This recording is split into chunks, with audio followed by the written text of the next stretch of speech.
həkim Əmraslan Əmraslanov International 2-də işləyir. Mənim başımı oyun açır və bunu açıqlamaq istəyirəm ki, məni 2 dəfə əməliyyat edibdir. 2 əməliyyatı da çox bərbad vəziyyətdədir, hal-hazırda da elədir. Birinci əməliyyatından 9000 aldı, çek vermədi, tələb elədim. Kassada ödəniş eləmişəm və çekimi vermədilər. Əməliyyatım çox pis haldadır, böyük şıramlar, çapıqlar və dəri sallantılar əmələ gəlibdir. Əməliyyatların heç birisi şeydə qalmayıbdır, yerində deyil, çox pis haldadır.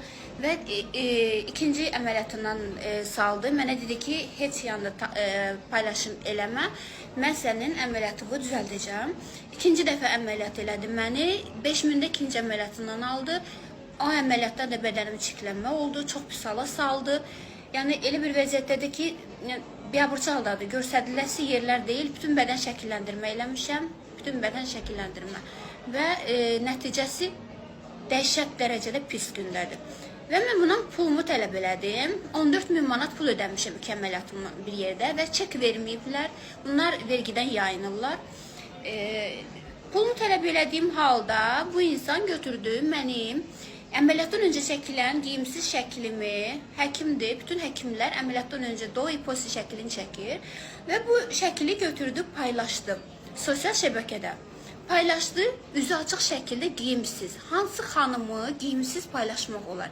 Yəni, kim icazə verib ki, bu həkimə belə öz başına hərəkətlər eləsin, şantaj eləsin?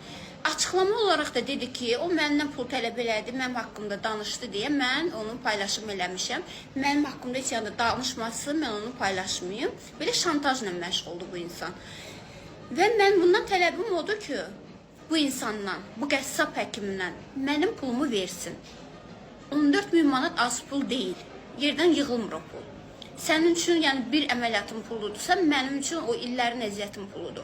Mən 14000 manat pul vermişəm, bədənim pis haldadır, üzərindən məni şantaj eləyir və şəkillərimi yayır. Məni bütün Bakıda biabır eləyir bu insan. Üstündən də ki, gəlir, məni verir məhkəməyə, bunun haqqında danışdığıma görə.